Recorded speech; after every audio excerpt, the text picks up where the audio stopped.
Are there demons already in outer space? Why doesn't big government want us to drink seawater? Answers to these questions and more on this episode of This is Paranormal Life. Yo! Hey! Welcome back to This Paranormal Life, the paranormal podcast where every week we dissect a different paranormal tale, case, or claim and get to the bottom of whether it is truly paranormal or not. As always, you're joined by myself, Mr. Kit Greer-Mulvena, this guy across from me, Rory Powers. How are you doing today, Rory? I'm doing great, Kit. You have inadvertently stumbled on one of the biggest conspiracies facing us in the 21st century. I have? Seawater, my friend. Oh, I have. Why are we not allowed to drink it? Now, I, for the past several years, have been sort of climatizing myself to seawater, having a little shot by my bedside table before I go to bed at night. Interesting. You have been taking a lot more weekends to Brighton. Yes. Coming back with very full backpacks, I notice. Gotta take stock. Take stock, And by the end, I will be a fish man. Right. And then, global warming is going to come and everything's getting hot. I've got 50 million gallons of drinking water at my front door. We're going to have to sidebar that to the end of the episode. We got a paranormal investigation to look at here. Straight off the bat, thank you so much to Ruth Bradford Harris for sending in today's investigation. Rory, our story begins in 1983, Pennsylvania, where on February 24th, a man called Don Decker walked out of the Monroe County Jail where he was serving a 14-month sentence for possession of stolen property. But he wasn't leaving because he had finished his sentence. Just days previous, Don received word that his grandfather, James Kishaw, had died suddenly. Oh no. As such, Monroe County granted him compassionate leave to leave for the weekend, attend his grandfather's funeral with the rest of his family, then promptly return to incarceration on Sunday night. Wow, I didn't even know that was a thing. Yeah, I've just about heard of this kind of thing. I mean, Americans talk about prison versus jail. I think if you're in federal prison, this probably doesn't happen. Don Decker, they decided that he wasn't a physical threat to the community. It's like a hall pass at school. It's like a note from the teacher at school. So correct me if I'm wrong, but what you're implying here is if I kill my loved ones, I can never go to jail.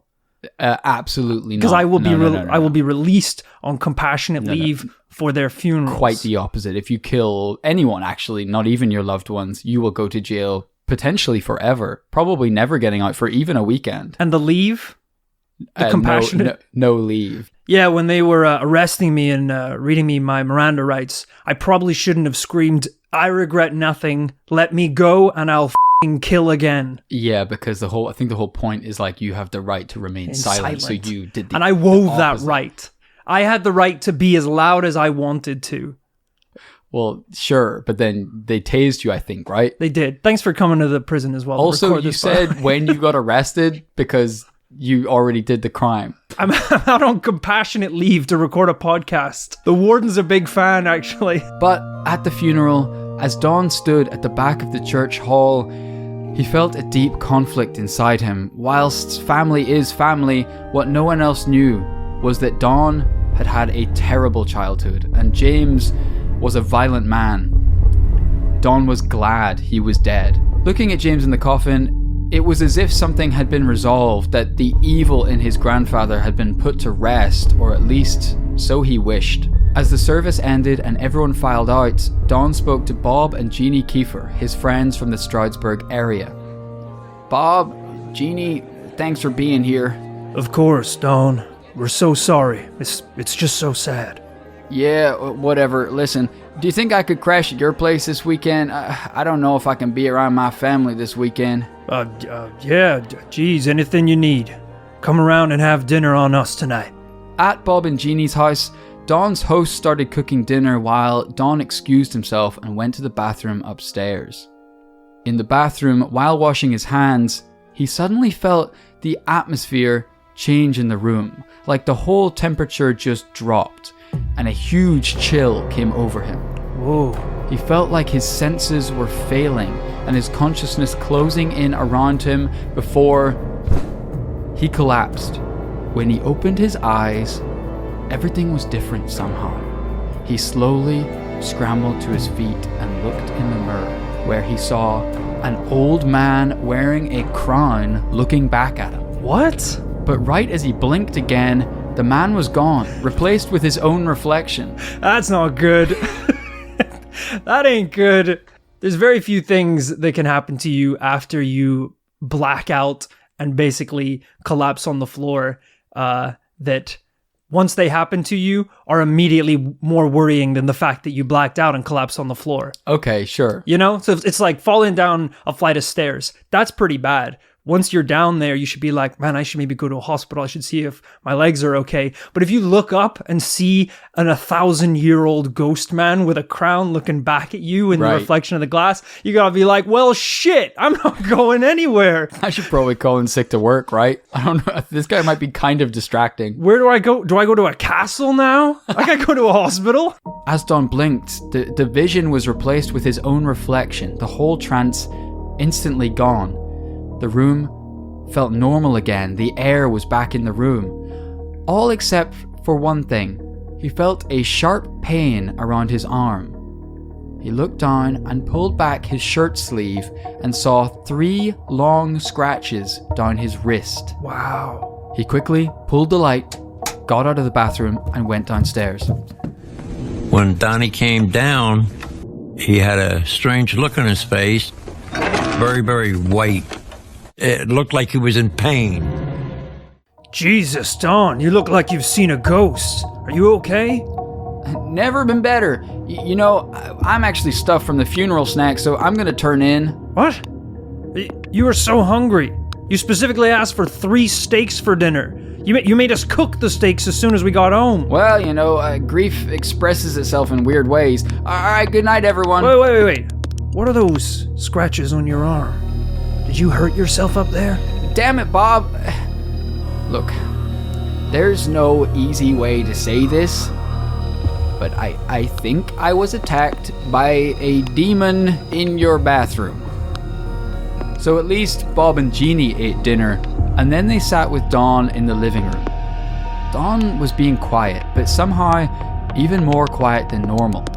They thought he was almost in a trance-like state. Suddenly, everyone felt the room's temperature drop and sensed a cold, inexplicable, menacing presence that Bob later described as evil. Just then, Jeannie called over. Bob, we have a problem. He looked over to see water running down the wall. It didn't appear to be coming from anywhere. Christ, a pipe must have burst. But wait, how? The bathroom is above the kitchen. It's only the bedroom above us. Well, I'll be damned. In fact, they couldn't work out any reason for the water. And when Bob stepped closer to feel it, it was sticky to the touch. He grabbed for his phone and called their landlord, Ron, who came right around.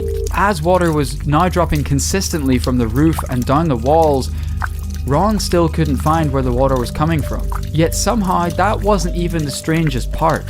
He could swear that the water was flowing in every possible and impossible direction. We're talking from floor to ceiling, What? up the walls as well as down. Oh my god. It was like some f***ed up optical illusion. Yet the only person in the room who wasn't shocked and scared by what was happening was Don. His trance state had deepened to the point that he is just completely unresponsive on the sofa, like he's unconscious. I mean, you'd be kind of worried if the landlord's there, water's flowing upwards, and you're like, what could be causing this? When you've got Don's limp body in a lazy boy recliner, eyes rolled back into his head, mumbling Latin. I mean, you don't necessarily have to go too far to find out what the source is. Ron's like, okay, the water can wait a second. Is he okay? Like, they're like, yeah, that's just Don. He just hit his head, whatever. He's not talked in about 2 hours. But what about the water? Frightened and unsure of what to do next, Bob called the police. I mean, I do sympathize with. It seems like a kind of pretty drastic next step of escalation. Yeah. But I don't know, maybe just to I mean, a plumber would be good for a start. Yeah. Nevertheless, shortly afterwards, officers John... This has got to be a piss take. Officers John Valjean... and Lieutenant Javier showed up on the scene. This is There's no way that's his name. I don't know. That's what I've written down at least. Officers John Valjean and Richard Walbert pulled up in a squad car. The two officers arriving at the house, everything seemed completely under control from the outside. That is, until they reached the living room. Somehow, all this water was completely confined to one room. Water was flowing in every direction, just like Bob and Ron had claimed. And to both the officers' astonishment, they watched as a large drop of water formed in mid-air and flew horizontally across the room into the kitchen. What? Droplets would come from the floor, absolutely defying gravity. It flies through the living room, through the dining room, and into the darkness of the kitchen and out of sight. Wow.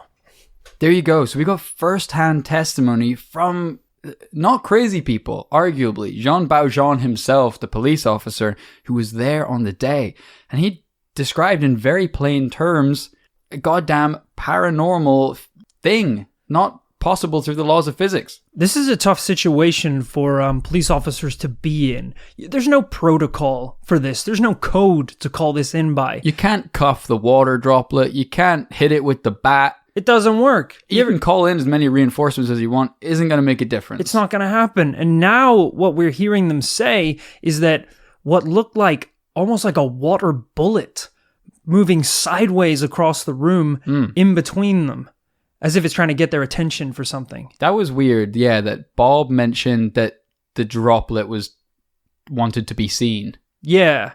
Like I've seen videos of optical illusions that it's like a water feature that makes it look like the water is going up. But that's through like strobing effects and things like tricks like that.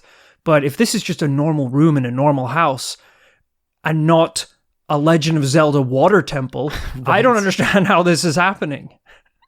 It is immediately off the bat one of the most startling things that we have Bob, Jeannie, Dawn, two police officers, and Ron, the landlord, all testifying about this bizarre water movement up the walls. Call a plumber. As Jeannie watched on, she thought to herself that things had only gone wrong since Dawn had come to the house. Not to mention, since the point that he had some kind of accident in the upstairs bathroom. So her and Bob dragged him into the kitchen and propped him on a chair. She tried to talk to him, to shake him awake. Don, wake up! I told you I don't want any steak. Don, what happened upstairs? We need your help. Snap out of it. Stupid granddad, think you're so great, I'll show you. Bob, he's not helping. Let's get him out of here. But before they could carry him out, Bob was lifted out of his chair by some invisible force and thrown across the room 5 or 6 feet. Jesus. At this point, he snapped out of it momentarily, realizing that whatever had attacked him upstairs just did it again.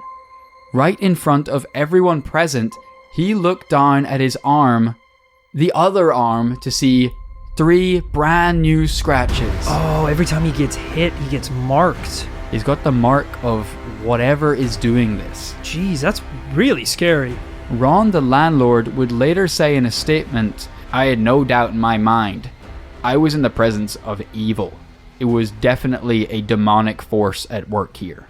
It's pretty good that he does have some physical evidence on him, because if he doesn't, what it looks like is that Dawn went upstairs and took such a huge shit that he blocked the toilet, busted the pipes, and it was such a big shit that his soul fled out his ass, blocked the pipes, and then his limp, lifeless body collapsed on the sofa. So that's what it seems like. He was so exhausted that Bob immediately asked, "What's wrong?" when he left the bathroom. He was like, Dawn has been attacked by an evil force. So it's good to have some scratches on you, so it just doesn't look like you destroyed this house's plumbing. Immediately, everyone wanted Dawn out of the house, including Dawn. So Jeannie took Dawn outside and across the road to a pizza parlor. Bob decided to stay behind and try and solve whatever was happening in their home. But within minutes of Dawn and Jeannie leaving, the water had stopped completely. The pizza shop, however? Hope you like soggy f***ing crusts. They get to the pizzeria, Dawn's like, I need to use the bathroom. No! Don't let him in there! I need to go! They go to meet him at the pizza place and they're like, how did it go? Dawn is covered in scratches. Not good. Not good. We're no longer welcome in the pizzeria. Luckily, at the pizzeria, Jeannie and Bob were friends with the owner, Pam Scrofano. As they sat down, Jeannie explained the situation to Pam, who listened intently. But no sooner had Jeannie finished telling Pam the story, she looked just beyond Pam's head to the walls of the restaurant. Individual droplets of water were starting to form and slowly trickle downwards. As a sudden cold chilled the air around them, Pam twisted around to see the story she just heard come to life right in front of her. She looked back to Jeannie, then to Dawn, who at this point is slouched and glassy-eyed, seemingly unaware of everything around him. Where do you take him? Where can you take him? A fire, I guess? There's nowhere good for him to be. A swimming pool? Yeah. I don't know. The ocean? I guess he drowned the ship. Some kind of hotel's water feature? I don't know. Pam didn't waste any time. She grabbed a crucifix from around her neck and put it around Dawn's. He seemed to recoil, as if in pain, like the necklace itself was burning him. Jeannie, I don't know what the hell is going on, but you need to call the church and get them to perform an exorcism. Dawn needs help. Either thanks to Pam's crucifix or Dawn going back to Bob and Jeannie's house, the water stopped as soon as they left. Either way, Dawn felt like a weight had been lifted from him, and that maybe the evil plaguing him since the funeral had somehow passed. It would have to, because in just a matter of hours, Dawn had to be back in his jail cell. Thanks to Bob and Jeannie, he had survived the weekend, and he did make it back to Monroe County. Only, the phenomenon wasn't completely over. Oh boy. Something followed him back inside. This is kind of a difficult situation to be in because, when I think demons, I think hell, I think fire, I think red, hot. That's right. A water demon? I don't know how to handle that situation. What are you going to do? Give him holy water? He loves the f***ing stuff. It's so true. Although, to be fair, I wouldn't know what to do with a fire demon. I mean, we've probably talked about them on the podcast. I'm still unclear on that. Right. Word spreads fast on the inside, and rumors started circulating about what had happened over the weekend. Prison warden Dave Keenhold would later say that many inmates and guards were somewhat religious and afraid of demonic activity. They became very wary of Dawn, sensing the same eerie cold feeling around him. Something had changed. Dawn wasn't haunted by the trance state and psychic attacks that he felt at his friend's house, but he sensed that deep inside, some part of him could still control the water, that it was somehow under his command. Before long, Dawn's cellmate, the guards, and several other inmates witnessed water pooling around the floor of his cell, seemingly from nowhere, or manifesting from the roof and flowing down the walls. Let him go. Get him out of there. This is weird. No man should have to live like this if you have the power to semi-control water. His life is hell. Let him open up a water park. He's only in there for 14 months. He's probably served 12. Like, at this point, he's a liability. Yeah. The prison warden would later say, water was all over his cell. Water was going horizontal, vertical. Water was climbing up the walls, defying the laws of gravity. After that, we had... This man is beyond your jurisdiction now. He has to go to wizard court. He should no longer be in a prison cell. I'm the judge on this case. Open the gates.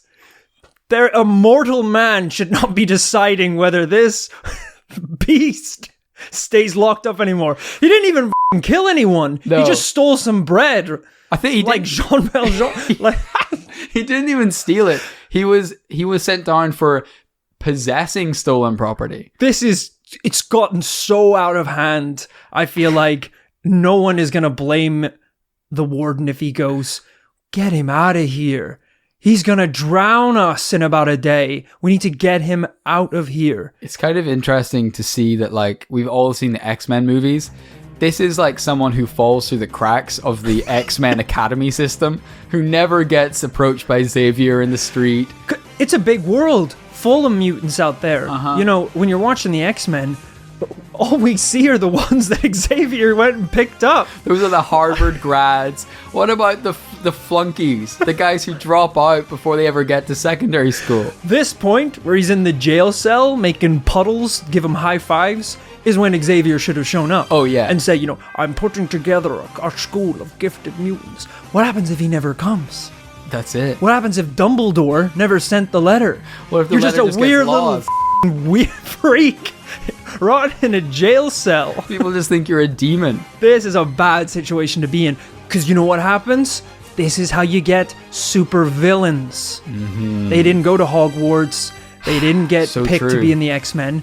No one showed up to give them a silver spoon. They just have to be ridiculed and arrested. To be fair, the old man in the mirror could have been Xavier or Dumbledore. That's a really good point. That's really the first hurdle of whether or not you should be accepted into the X-Men. If you pass out upon seeing Xavier Woods. Wait, his name's not Xavier Woods, is it? That's a wrestler. I don't know, I just went with it. That would be extra weird if he showed up. That's right, prison warden Keenhold said, the water was defying the laws of gravity. After that, we had to put him in a different cell block. The other inmates refused to even be in the same space as Dawn. They were so scared. The final straw was when, to win a bet, Dawn simply clicked his fingers and sent a splash of water from his cell through the jail and into the prison warden's office, soaking his shirt. What? Prison warden Dave Keenhold said he immediately knew it was Dawn Decker and that something needed to be done. Are these actual testimonies from wardens and jail people? There is Prison officers? There is a 1-hour documentary about this case, and there are testimonies from Bob, from Ron, Oh my from God. Don himself, from Dave Keenhold, the prison warden, from everyone, the policeman, everyone involved. And Dave is like, he's evil. He splashed my goddamn shirt. It would really suck if you went to that prison and you were out at, like, it was your first day there. You go out to the courtyard and, you know, prison rule, you gotta go knock out the toughest guy in the We yard. always say in the pod, it has to be done. To assert your dominance. Sure. So you're like, you know, you're eyeing up the Italian mobsters. You're looking at those skinhead Nazis over there. And Sure. You're like, I'm gonna go absolutely hammer him. So you ask some little guy, you're like, hey, who's the toughest guy in the prison? I'm gonna lay him out. Oh, that'd be Dawn. He's possessed by a water demon and can control the tides with his mind. That's a little bit more difficult. He's on some Moses shit. He can part the seas. It's like trying to deck a rock pool. It doesn't work. You just go straight through it. That's right, Dave had decided something needed to change. The next day, after several priests and preachers refused the call, they successfully found an evangelical preacher who was willing to perform an exorcism on Dawn Decker. Wow. Does he want this done though? Or is it kind of like, you're getting this done? I think he's in jail. He doesn't have a choice. Okay. It's very much, you're gonna stop splashing everyone. And like I say, I think at this point he's not having like any blackouts or anything. So Okay. I wouldn't imagine he was fully on board, but Right. as Dawn lay in his cell, the holy man started praying and reading from the Bible. According to both Dawn and Dave, the water started flowing all throughout the cell, in every direction, just like before. But this time, no matter where the water fell, it would not land on the pages of the Bible. Wow. As the preacher kept reading and getting louder and louder, Dawn started spasming and convulsing until suddenly he stopped. The water stopped. The cold in the air had gone. Everyone present felt the sense of evil and foreboding had gone. Dawn Decker had been saved. Wow. That's First try as well. That's insane. Yeah, I mean, we covered on a previous episode about exorcisms where they were conducting exorcisms every damn day for years. Yeah, the exorcism of Annalise Michel went on for, I think, years. Sometimes it was twice a day. Yeah. Yeah, and there was no water anywhere. That was just sometimes she floated. This is some... I think she actually ate spiders as well. That's pretty weird. Yes. Yeah, this is like a Steph Curry kind of preacher. He just like... slam half dunked it. court in one. He just took out the Bible, flicked to a random page, pointed it at a passage, read it out loud, and the water stopped. And it was just like... Penguin Random House Books 2011 Limited. It's like, I don't think you've got to the start of the Bible yet, sir. The curse is broken. Okay. What? How did that do it? He read the fucking blurb. And this more or less concludes the case of Don Decker, the water boy. Wow, I was so on board until you packaged it up like that. We gotta come up with a better name than Don Decker, the water boy. Aquaman's taken, unfortunately. Yeah, that's a good point. What about the aquatic beast? All Something right. like that. I'm open. Okay. Don the Limpet. What? Is that better? No, it's worse, isn't it? That's worse. Yeah. Okay, now let's do the aquatic beast. The AB. I like it. What a case.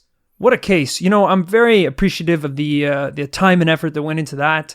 I did bump into you yesterday in the kitchen midway through watching the hour-long documentary. Right. So I know that, you spent a lot of time with these people and a lot of time with this case. Sure, I had my eye mask on. Sure, I might have been snoozing through the hour documentary. Might have snoozed for 90 minutes, in fact. Missed the whole damn thing. The funniest bit was we have to record a bonus episode this week for our Patreon on patreon.com. You can get That's bonus right. episodes every month. And earlier when we were planning, I mentioned this email that we'd got in, and I was like, hey, someone emailed in about a guy who can make it rain indoors. That would probably be good for a bonus episode because they're usually a little more silly and freeform. Yeah. And then when I bumped into you, you were like, it's a main episode. It's an hour. It's an hour long. I'm on the third documentary. I was one step away from saying it's f***ing real then and there. But I appreciate that you took it through the proper channels so where we could debate whether or not this is a true case. Absolutely. Well, Rory, based on what we've heard so far, what are your immediate thoughts about the truthfulness of this case? Well, there's a lot of good things that we have in this case. First off, which is testimonies from men of the law, That's right. police officers, prison wardens. Yeah, men of the goddamn punishment. Exactly. They enforce the law, which is great because they're usually people who have are a bit more reputable when it comes to witnessing paranormal events. It's also, even though it is a very strange case, it's not too far in the direction of being completely unfathomable. Yes. Aside from seeing a weird old man with a crown in the reflection of the mirror, water just running weird. That's a very cool idea. That's a very cool idea about something physical that can happen in our world. Yeah. Granted, controlling a blob of water in and out of jails until it slaps the warden across the back of the head, that's a little harder to believe. But then again, that's in a place where we have a huge amount of witnesses. Granted, half of them are criminals. Of course. But the other half are the opposite of criminals. Except for some of those guys have been on the inside, let's be real. Of course, yeah. You can tell. You talking about Prison Warden Dave? Prison Warden Dave, the baddest motherfucker in that building, let me tell you that. This case is interesting from a number of standpoints. It seems almost unprecedented in this style of paranormal case. Yeah. I don't think I've ever come across other incidences of specifically water being water-bended Yeah. in this bizarre X-Men style way. Not to mention, like you say, the sheer number of credible witnesses. The closest I can relate to this in terms of real world experiences was my old flat that I used to live in. The week before I moved out, I think it was like a Monday or something, and I was asleep, had to get up for work, and all of a sudden I started having this dream that I was on a boat that was sinking, and there was like alarms blaring, and I was like, I'm gonna drown in my dream, like Inception or something. And when I woke up, there was water leaking through my ceiling, through the fire alarms. Oh my God. Which had triggered the fire alarms. Jesus. So my bed was wet. I didn't piss myself. My bed was wet and the alarms are going off. And that obviously like sunk into my subconscious. And then I had that kind of moment where, you know, when you just wake up from a dream and you got about 60 milliseconds of existing between both planes. Yes. You're like, I'm in kind of dream world, kind of real world. The Twilight Realm. It's like the good place, as I call it. To basically just try and comprehend the fact that I was kind of drowning on an old ship, but also just in my bedroom with the fire alarms going off. It was a very confusing thing to try and grasp and try and understand. So I can kind of understand the situation that these people were in when they couldn't fully comprehend the motion of the water and the experiences that they were going through. Yeah. It's just so bizarre that this is compared to a sort of dream and reality state, which is so subjective, that this has gone the other way, where it's this bizarre consensus reality where 3 or 4 people are agreeing that something arguably impossible happened. Yeah. And that puts us in a very difficult position. Before we come down to conclusions, I will kind of throw a last couple of pieces of qualifying evidence at the case. In terms of similar cases, like I say, I couldn't really find any with water. There are a number of paranormal investigations out there that we might cover at a later date to do with things like bleeding walls. I even found one blog where someone kind of sort of half seriously, half humorously posted photos of their roof bleeding and kind of leaving these blood droplets on the floor. That ain't good. But these become kind of tricky because without investigating these fully, they can also just be part of leaks, and then that leak mixes with some like rusty metal upstairs, and then it creates blood that leaks into the walls. But I really couldn't come across anything matching this level of bizarre. The closest one I can think of is, I think it was a bonus episode that we did on the day it rained blood. Oh yeah. That was insane. I forgot that. Weird, but not weird in a different way. Yes. It wasn't someone controlling it. It wasn't really a known paranormal event. It was just, I think, 2 occasions where it rained like gelatinous blood from the sky. That was a really weird episode. It was odd because it didn't necessarily break the laws of physics. Nothing flowed upwards instead of downwards, but it still rained blood. But it rained like blood and meat, didn't it? Yeah. And it was kind of an interesting one because it was like, well, it did happen. Yeah. So that we have to draw, that's not something to conclude to at the end. So I guess, how did it happen and why did it happen? A number of people have tried to attack this from a rational perspective and try to draw up some more sensible conclusions. The most popular of which is that in February in Pennsylvania, it can get pretty cold. And more than one researcher has suggested that kind of deposits of ice on roofs or attics of houses could become thawed towards the end of winter. And that this could cause, especially if someone was heating a house, could cause sudden meltwater to just drown your house in a very short space of time. And that would mean that there's no plumbing problems, nothing to do with the infrastructure of the house, and seemingly all evidence of it being gone once the water has melted. Right. But this still doesn't necessarily explain the way that the water flowed upwards and downwards. Or the ice at the pizza place, or the ice in the prison, or controlling a water ball. And lastly, this isn't really a piece of evidence, but just a kind of something worth pointing out, that in 2012, Don was arrested again and charged with arson. Wow. What was he? Kind of a unique little 180. Yeah. I guess, they got rid of his water powers, so he's got to pivot to something. Yeah. He's like, all right, Xavier doesn't like water? Well, wait till he shows up and I'm throwing fucking fireballs. Arrested immediately. Yeah, that's a little less playful if you're trying to burn the warden. Yes. Because with water, you give him a little splash and it's like, hey, who did it? I don't know who did it. Yeah, it's like a super soaker. Everyone likes it. If you're throwing petrol bombs through the office window, yeah, that's a little less funny. Someone's going to get hurt, Don. Like I say, not really evidence, but it's an interesting show of character. But Rory, at the end of every episode, we need to come down to a conclusion whether this case is true or not. What are we saying today? Damn, well, first off, I think I'm going to have to watch this documentary. Right. This is an interesting case. It's full of everything that I like, except for physical evidence, which I think we're missing out on. You know, even though we had testimonies from police officers. Although, what is that? Water in a cup? I don't know what the evidence would be in this. I guess video footage, it would have to be. You know, if you could perform these fantastical magic water tricks on demand in a prison, the place where there are cameras pretty much around every corner by law, you would assume that there would be some footage of this. That is obviously the gold standard of evidence in this case, is if Don retained his waterbending abilities to this day and could do it on demand on camera. Yes. But Don conveniently was cured of his demonic water power ways. Which is horseshit, by the way.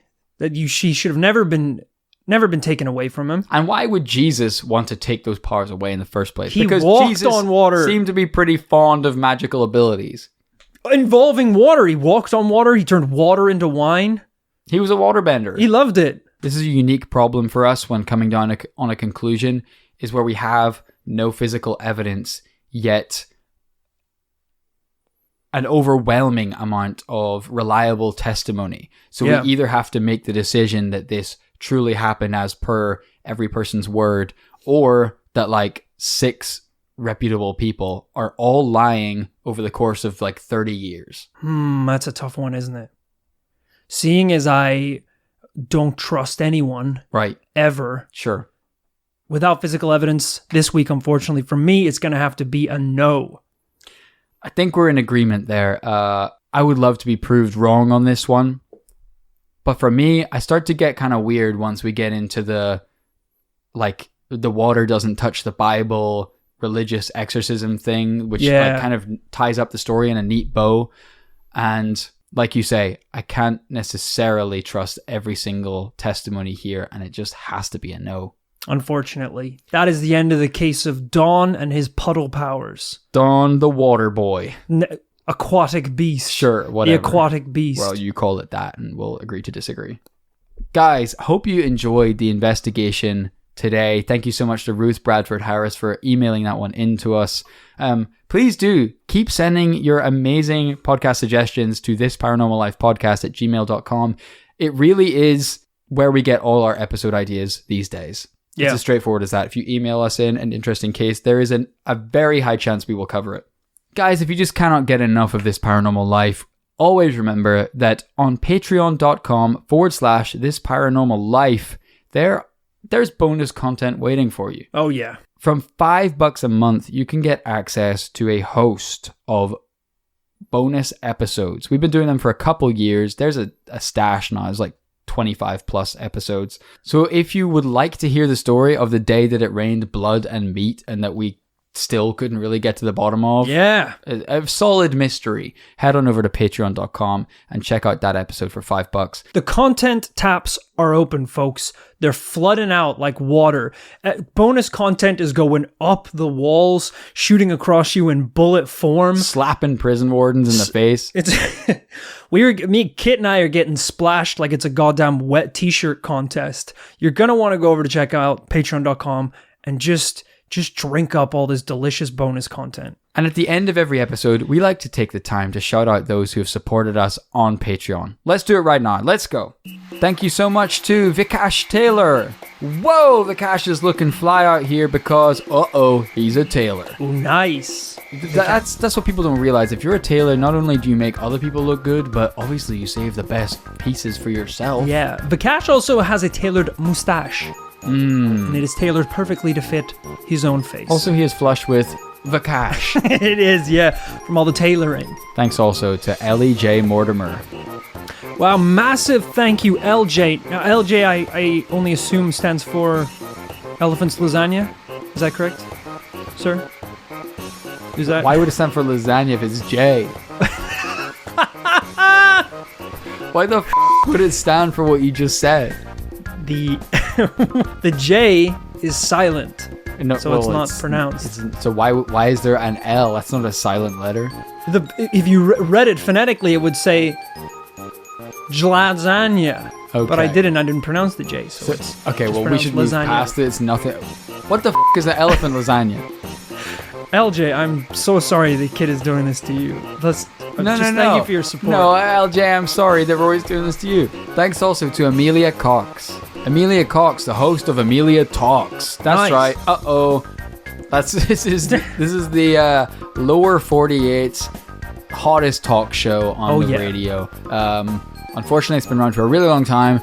Conversations are pretty problematic. Most of the guests, really problematic. It's probably going to get shut down soon. Amelia, you really gotta get more woke like us. We're so culturally sensitive. At the same time, it's hilarious. I love tuning in. So of course. Don't change anything. Especially that bit you do at the end where if you disagree with your guest, you put him into a giant gun and say, time to cox it. And then you pull back the trigger and fire them into the sun.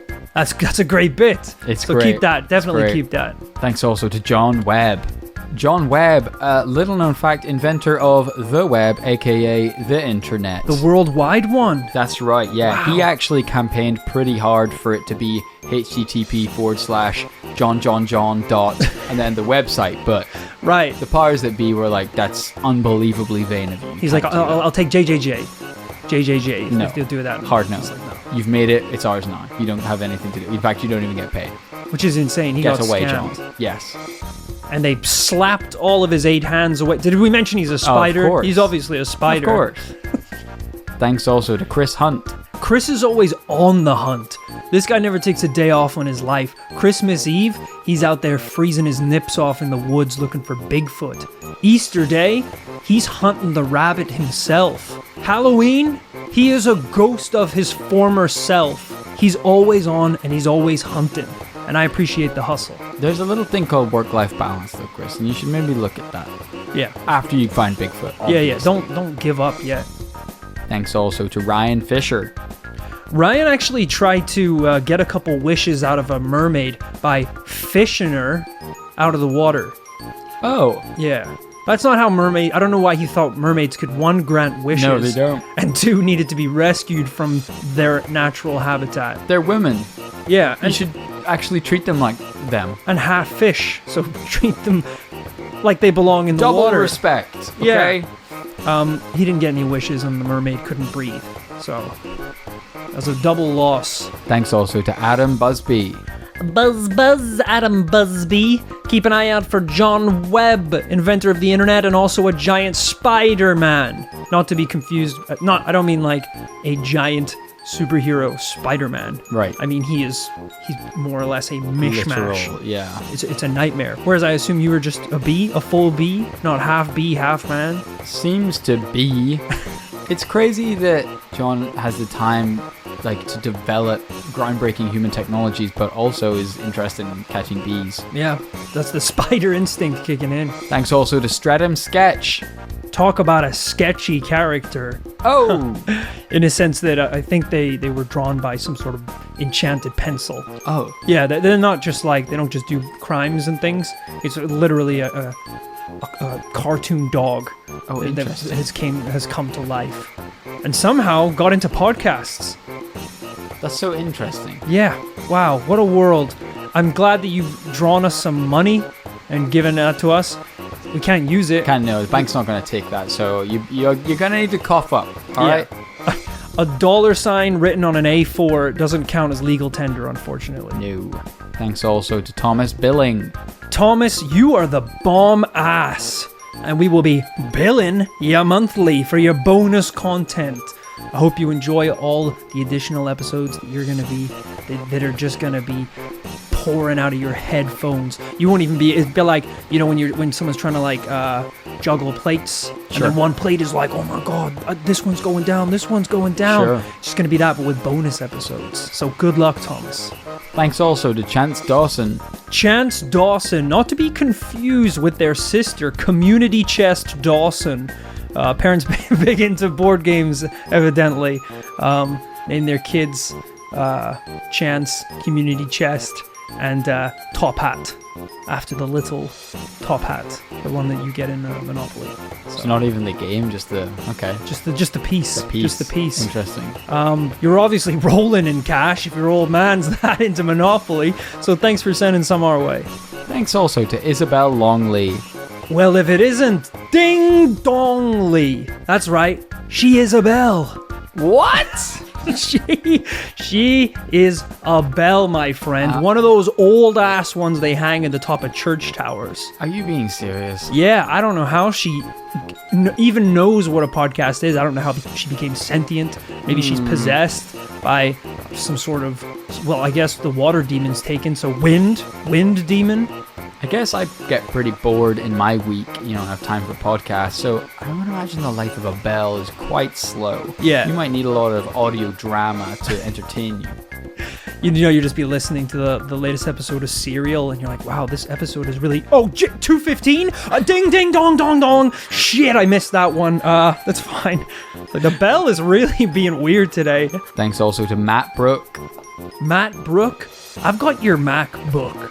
And if you don't start upping your monthly donations, I'm feeling a little snappy. Okay. This is just getting into threats. Yeah, All sorry. right, give him... Where did you get the MacBook? I ganked it from the coffee shop. You can't say that because that's theft. Well, I did. Well, I did say it. And if you ever want to see it back in one piece... No, I just said no more threats. Then go back to last week because I already snapped it. Okay. All right? You don't get the MacBook then. He's not giving any more money. I didn't think about that, actually. Thanks also to Troy Stanion. Well, if it isn't Troy Boy the Italian Stanion. I'm not actually sure what a Stanion is. No relation to Stallion. But Troy is Italian in all things he does. He likes to drink coffee from a very tiny cup. He likes to, he's always romancing left, right, and center and driving incredibly fast Italian sports cars. So basically, I want to be you, Troy. If you could somehow coach us in the ways where, we're cultureless British people at the end of the day. British and American people, I should say. Troy Powers? That's like the coolest name ever. Yeah. My God, you'd be unstoppable. Let's get married. Thanks also to Danielle Graham. Welcome to Danny's Diner. Only one thing on the menu, my friend. Grey ham. Oh. That's right. It's undercooked, undernourished, That's unsafe. and oversalted.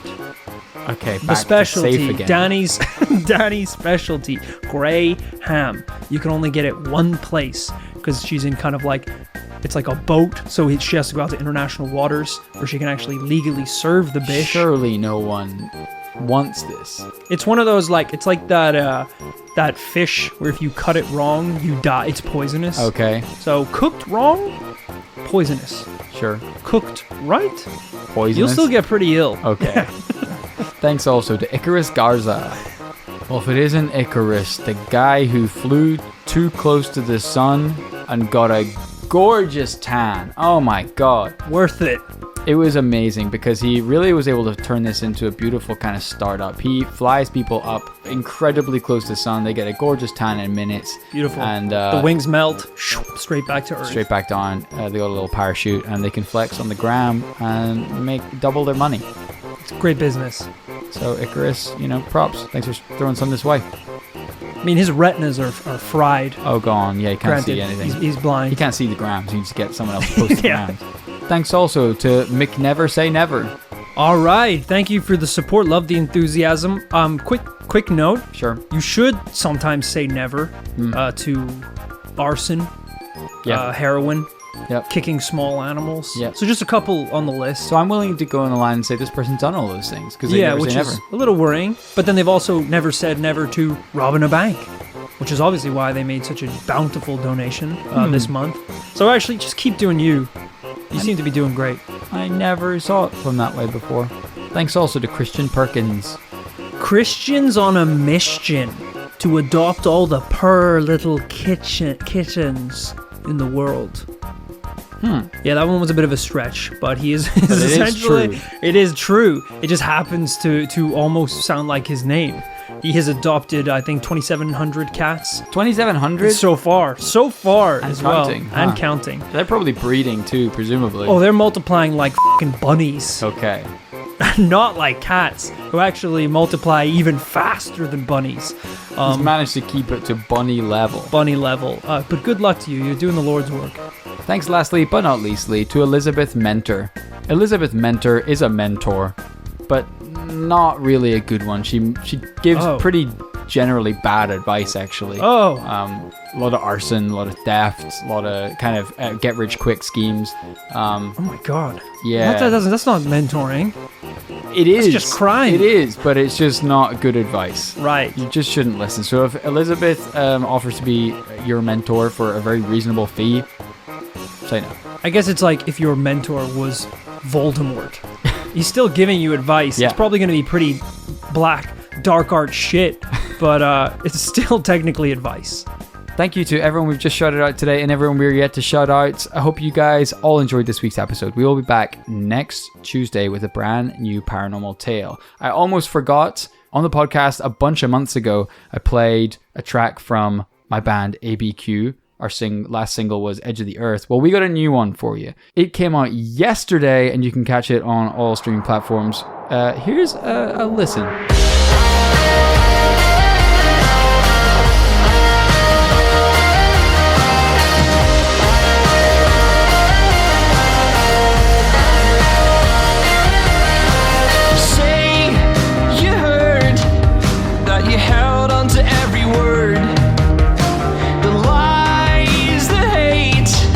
Nothing more than we deserve.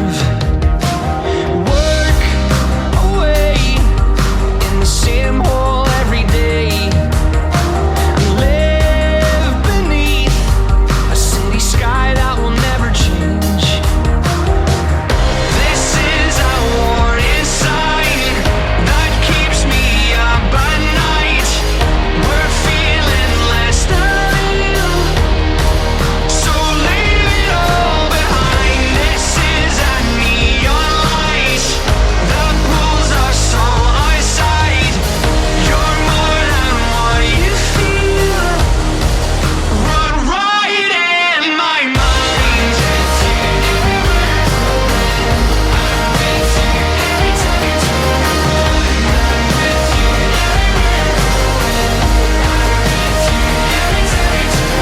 Take a drive just to wake up and feel alive. The sun will set, but I'll see you by the streetlights. This is a warning sign that keeps me up at night. We're feeling less than real, so leave it all behind. This is a neon light that pulls us all outside. You're more than what you feel, so leave it all behind and run right in my mind.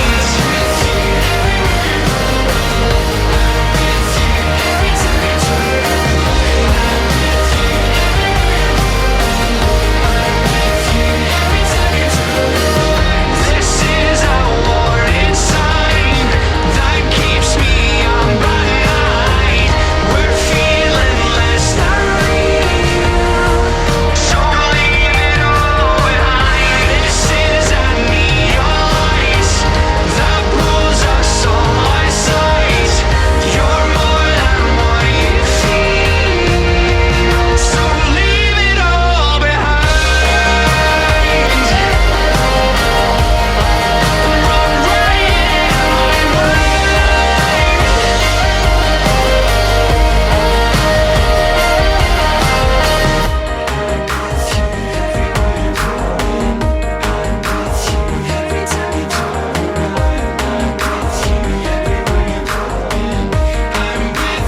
every time you turn around.